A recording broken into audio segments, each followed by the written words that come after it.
ठाण्यात नागरिकांच्या समस्यांसंदर्भात मनसे आणि शिवसेना उद्धव बाळासाहेब ठाकरे पक्ष एकत्र मोर्चा काढणार आहे। येत्या 13 तारखेला मासुंद तलाव ते महापालिका भवन मार्गावर हा भव्य मोर्चा काढला जाईल।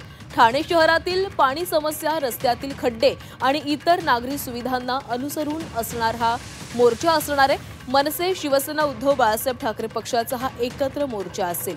मोर्चासाठी दोन्ही पक्षाकडून चांगलीच तयारी करण्यात येत असून आज एक संयुक्त पत्रकार परिषद देखील पक्षाची पार पडली आणि या पत्रकार परिषदेमध्ये मनसे नेते अविनाश जाधव, माजी आमदार राजू पाटील व माजी खासदार राजन विचारे उपस्थित होते।